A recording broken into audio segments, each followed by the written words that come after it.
Pull up a chair, Scott. All right. You want a beer? You want a drink? You want something? Yeah. How about what do we put here? Whatever. Have a drink. We got. Yeah. Is it last call? He did. If you want a drink, you can have a drink. Trust me, I'm in charge of the drinks. I'll have a lobster. No, scotch on the rocks. Scotch on the rocks? Scott on the rocks? Harry? Yes, scotch on the rocks. Yeah. Maybe you should shave your chest. Maybe I should.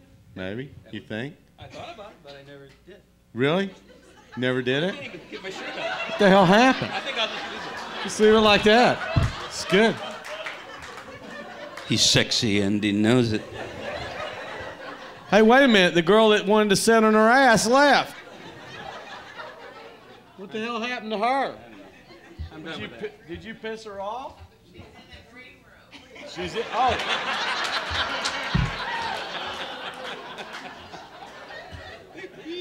Where am I? Where am I? You can be anywhere you want. All right. I'm just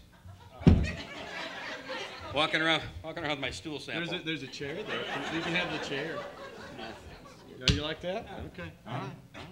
Are we done now? Is the pot over right now? Yeah, the podcast is over now. It's just a matter of watching us wandering around on stage aimlessly. Is there a reason that... Okay. The stool's there? Yeah, for my beer and your scotch. Got it. All right. Yeah, so we don't have to hold it. Scott and I have known each other for over 20 years. I think that's correct. Am I correct? I believe so. That's right. And do you have a recollection as to how you ended up working here? Look, I got hair. Look at that. Actually, I do have. Oh. Because I was trying to think of that. How you? I remember. Wait a minute. No, when that's Taylor. That's your daughter right there. Yes. She was about this tall. That's how much I remember that. So, yeah. Even well. Yeah, she was like this tall. Probably. Peanut. Cupid doll size. That's how long we've known each other. Yes.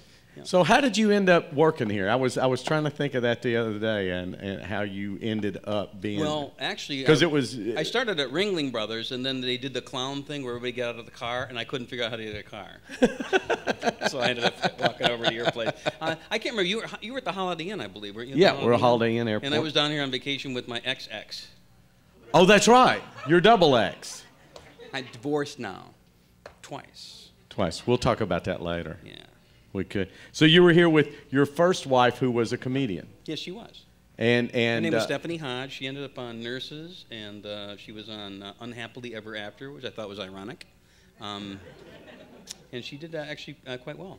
But she was crazy. And she was crazy as a loon. Was that it? All X, yeah. So everybody needs to know that. Yeah, that's good. I always ask, just so people know, how'd you grow up? Your family dynamic, brothers, sisters? Well, isn't it funny? They always go, "How do you become a stand-up comedian?" And I think everybody's road is different. I mean, I'm a pretty. I didn't ask that. Yeah, well. I started out. You know what I did? I lip syncing to records when I was a kid. My mother had a Tupperware party thing. Then she would bring this lady over who would do Minnie Pearl. She would do lip sync to Minnie Pearl, and I thought, and so I ended up lip syncing, and I would open for my mother's Tupperware party. And the last thing that I did was a Mad Magazine record was called "It's a Gas," and it was nothing but burping, which led right into Tupperware. So it was kind of it was kind of a. Yeah, but there I was, 11 years old, and I was doing my thing. Now I have a daughter who's 11 years old that trying to do stand-up comedy for the first time, and she's. In fact, you ever want to go home tonight, or if you're on Facebook right now, go to youngest. Comedian in Wisconsin, and you'll see my daughter doing her stand-up comedy routine. She's really cute, and she loves the hits. So hit away. So it'd be fun to. He's very proud. Yeah, very proud. Her name is Kiki. She's the amazing Kiki. That's not a real name, but they won't give that out. Your cat's name is Kiki? Your daughter has chosen her cat's name. My daughter's cat is all white, and it's called Bubbles. And I know, can I give you a little something? You never get an all-white animal. You know what I'm talking about? Because I'm on the road like 2 weeks, and I'm going, it looks like I'm having an affair with an 80-year-old. You know, always got these. I think your daughter has to change her stage name to Shiba Inu. That's what I think now. No, you have to do that later in life when you become Sheba Inu. So, are you your only child? No, I'm the oldest actually. Oldest of how many? 3. 3 boys, girls? Me, my brother who passed away, and my sister who's not passed away. Oh, okay. Yeah, Was there anybody in your family that you mentioned your aunt or one of the friends used to lip sync? But did anybody in the family entertain? No, No. I was the weird kid that would like go up to your room, okay, and then I would go up there and be happy with my little puppets and little figurines and little stories. And Oh, my you got comic beat books. up a lot, didn't you? No, I really wasn't. No. I wasn't that kind of kid, but I was in my own little world where they knew me, And you got a degree in theater? Yep, theater, speech, English. Where? Gustavus Adolphus College in St. Peter, Minnesota. Gotcha. And so you like myself was going the theater route and then ended up in stand-up comedy. Yeah. When you got out of college, did you go right into comedy? No, I did 2 years to my country. I taught 7th grade English. Oh, that's right. Yeah. I always remember the days too when we had to do the diagramming sentences. Oh, the complaining, the stomping, the whining, and that was just me, And, I loved it. I mean, if I could have, there was a point, if I could have torn myself and do at a sliding door moment, I would have stayed. I loved teaching. I loved the kids. In fact, Well, you still teach. This is like in the 70s when I did this, and I still have kids who Facebook me all the time from those 2 years that I taught, and I'm still neat to have a connection just to be the two. I remember, in fact, when I decided I was going to try this newfangled thing called stand-up comedy on the horizon, so I'm going to give it a try because it's something I've always wanted to do. Is just this comedy thing, and I gave my resignation in, and the big superintendent of the schools pushed back. Said, no, you can't go. I go, no, I'm really going to, no, we're keeping you here. You're a big fish in a little pond. You'll get eaten up at the Minneapolis. It'll be all okay. So it won't happen. So, but it was pretty neat. Like, and 5 years later, I went back to my high school and headlined their new auditorium as a stand-up comedian. And there was Mr. Mess going, oh, all right. And it was very cool. In fact, a lot of my students from way back when they all came and saw me. So when you left teaching and to be a stand-up comic, and went from a small town over to Minneapolis, big city, and were you married then to Stephanie? No. And so how long did it take you from that point to make a living as a stand-up comedian? Well, I spent a year on unemployment and food stamps, which is the American way. Yeah. Yes. And actually, a friend of mine, Gail Mathias, who went on to do Saturday Night Live, and that's where I got my weird little Saturday Night Live credit, was right. She and I did, she said, we used to do a lot of improv in college, and she said, well, there's this thing called stand-up comedy, and I think that they want it for like a lot of these opening acts like Michael Johnson, the folk singers all want something kind of fun to open. And so we got together as a little duo. So when I first started doing stand-up comedy, I was the Amalgamated Amusement Company. And the reason that we wanted to do that, because we'd be A in the yellow pages, amalgamation. And so we opened, the first time I ever performed stand-up comedy was as a duo, and we got a job in Springfield, South Dakota at a tech school, and we got paid. But the first time I ever tried stand-up comedy, ever, as a duo. We had 2 45-minute sets.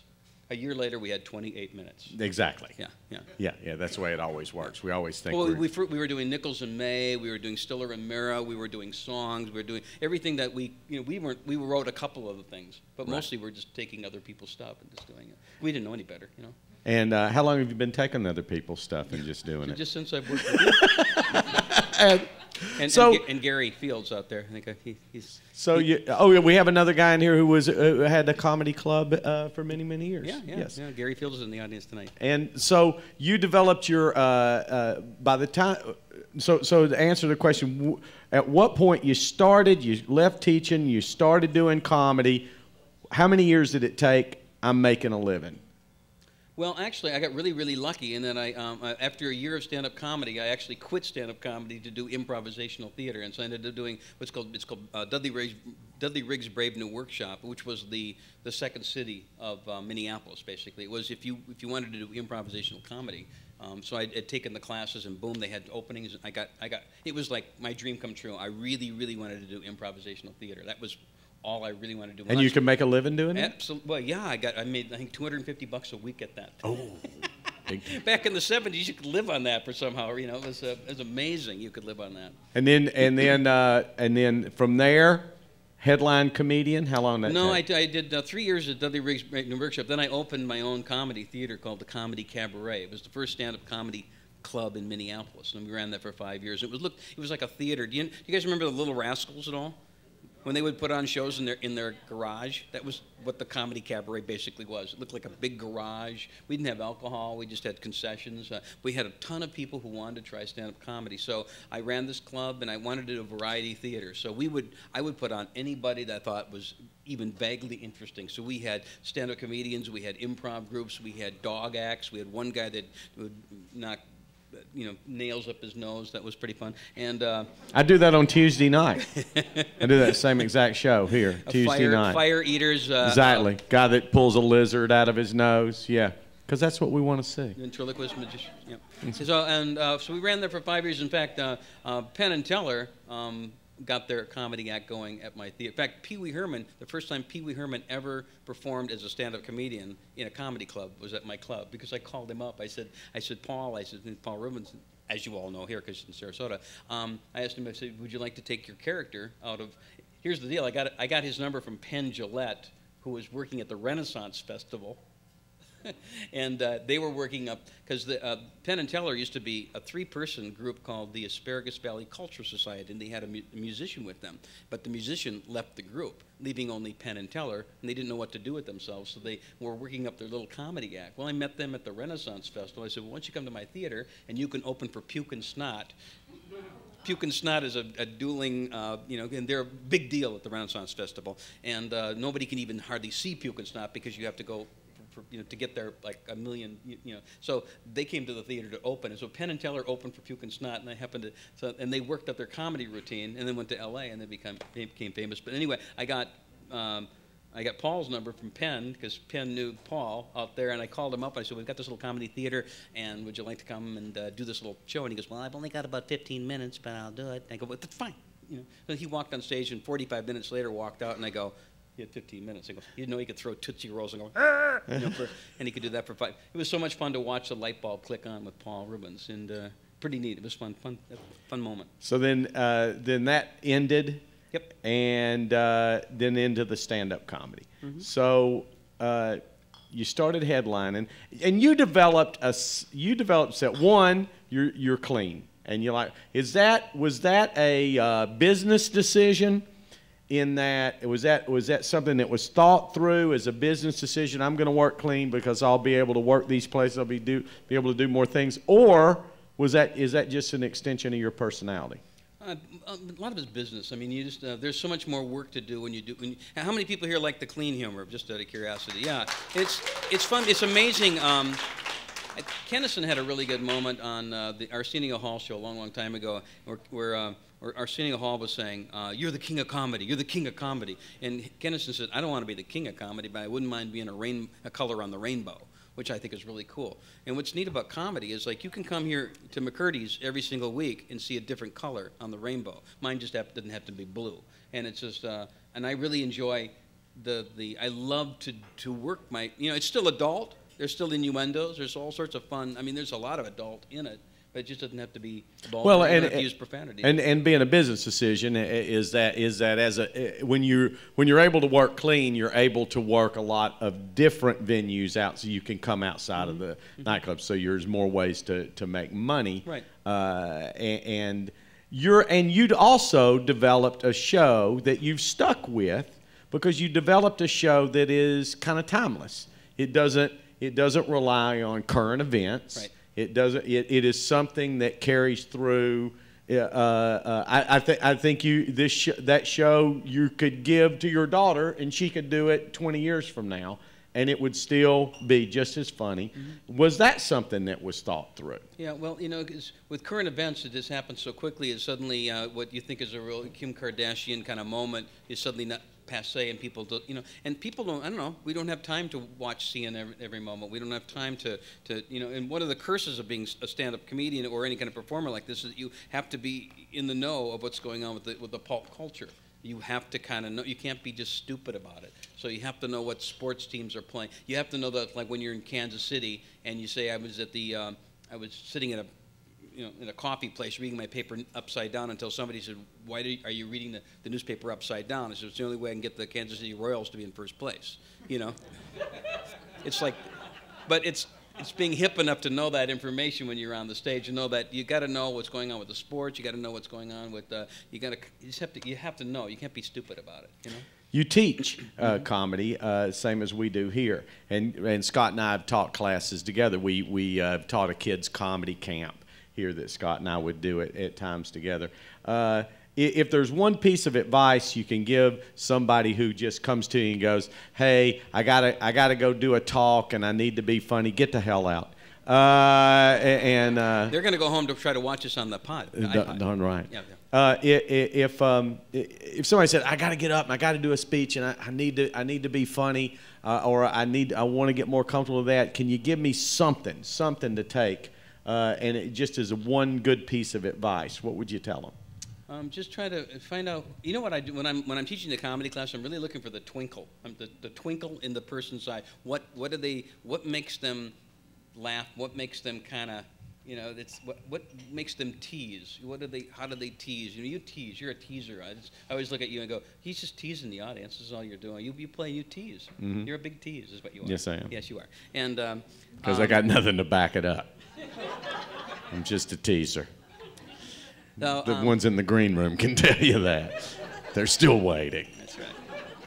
So it's I kind of look for that, but as far as when I teach the class, I have a little formula that I've developed that I have. There's a little assignments that I give the class, and then by the time they do the show, 5 weeks later, the formula is just out the window, but it gives them a start. A lot of people might have on their bucket list somewhere, I'd like to maybe try this just once, and there's a bunch of people go, that's just stupid, and then there's also me going, why don't they have that on the fear factor? Because wouldn't that be a great thing to make people try to do stand-up comedy as one of the challenges? I think there's a lot of people who'd rather eat bugs. That's right. We'll take the jar of caterpillars. Yeah. Absolutely, absolutely.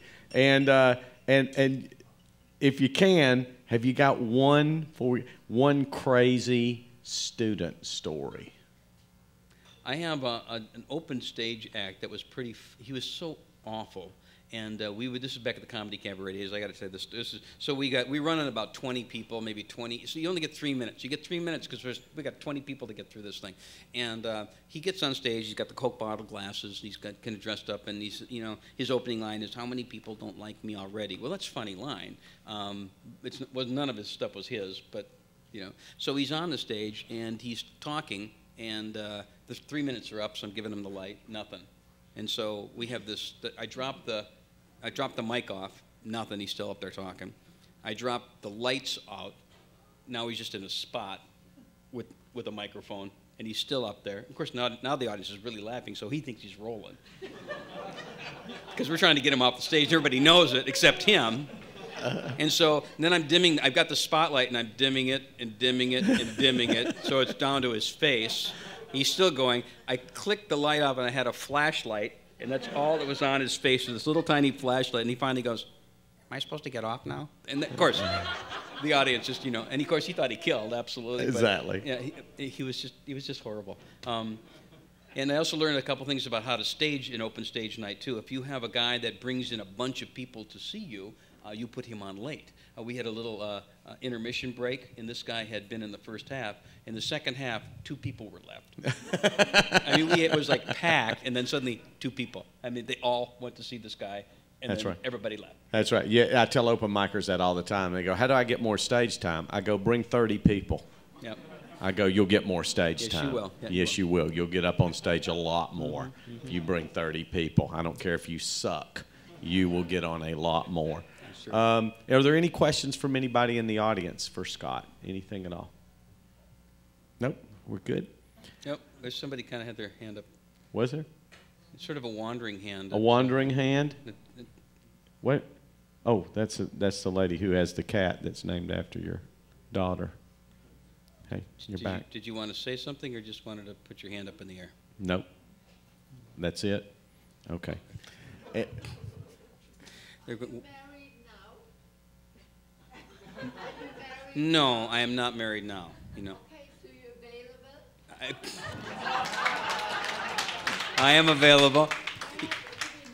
Give me a break. I've been trying to get rid of her for years.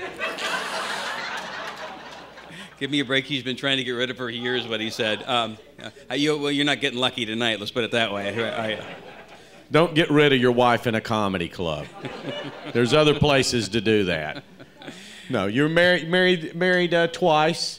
First to, and I'll end with this. First to a girl that was a comedian. That's always hard for two entertainers to be married because you're running this way, and she becomes a celebrity. You never went that route because you never went to L.A. You never it was, and obviously that was a decision I was in you L.A. made. for 3 years. For 3 years, and they didn't notice you, and you said screw them. It's one of those things where when you're from Minnesota, sometimes you think you have to be so nice about, well, they're just going to like me because I'm really talented, and then you realize when you get out there and then you leave, you go, oh, I was supposed to actually put war paint on it and really dig in, work, really try to get to know people and really, you have to work at it's really, as opposed to getting on stage, that shouldn't even have been a thing. If any of you are thinking about going to LA to make it big, take workshops, take seminars, do whatever it is where you can just meet the people that are hiring you. Those are the people you want to be in front of. So, right. Because otherwise you have to be like, we're watching Nickelodeon with my daughter who's 11, and we're watching these horrible, horrible shows with these horrible, horrible actors. And he goes, how do they get? I said, because if you find out something about these kids, they're all the kids are like the producer's children, the director's children, the actor's children. I mean, if you find out, you're going to find out it's such an incestuous kind of thing. So if you to go out to L.A., here I am headlining, and I go to L.A., and I'm standing in line to get on open stage night at the Comedy Store. And the first time I actually got there, I didn't even get onto the open stage because the line was so long at 3 o'clock in the afternoon. I didn't realize you had to get down there to get signed up. They cut it off at like 20, And so I was like 23 or 24. I didn't even get on. So the next time I get there and I get on, I got a pretty good spot on the Comedy Store, and I'm all excited about it. And just about the time I'm to go on, all these other people start showing up, and then they got the spot, and they were going to put me on so I ended up at 1 o'clock in the morning where there was nobody left in the audience. So you really learn, but by the fact that you're not from there, you got to just be out there, and you have to you get to know the lay of the land. Basically, is what it is. Yeah, becoming a celebrity takes a long time, really diligent work, and a different kind of thing. I'll ask you: is there a great bit you hadn't written that's been running around in your head? I don't know if it's a great bit or not, but I think I've got a way to make the American economy better. What's that? Well, it's a kind of a thing. No. No, not I don't think that'll help, ma'am. No. Who are you going to put in? Mitt Romney? That'll kick it in. It won't matter. It will not matter. I think it's something more simple. And here's my thing. It's called pennies for parking lots. That's my pennies for parking lots. You want to hear about it? Mm-hmm. All right. This is something I've been kicking around for a long time. This is it. A lot of people worried about the economy and the money, and I have found that used to be that you could go to just about any parking lot and you look down and you'll find a penny. Right? You could find a penny, a nickel, a dime. Have you noticed lately? Can't find that. There's no pennies, no nickels. There's nothing on it. There's no. And it used to wouldn't even bother to pick up a penny if it was faced the wrong way. Right. If it's heads, tails up. Heads is good. Heads is up. Tails is bad. Mm-mm. Wouldn't even bother to pick it up. It's a penny. No. Maybe a nickel, maybe a dime, maybe not. Penny, but So they give away pennies at gas stations and stuff like that, little bowl. But why not? If we took our extra change that we had and go to any like the the Walmarts or dollar stores, where people could use the exercise, right? Absolutely. You start tossing the pennies. Now, people, the perception is that, well, look at us. People are just tossing around the Abraham Lincoln like it doesn't mean anything anymore. Well, the economy must be better because we don't even care about our little pennies anymore. Because people are, and you've seen people at the dollar store and in Walmart, and they could use the exercise.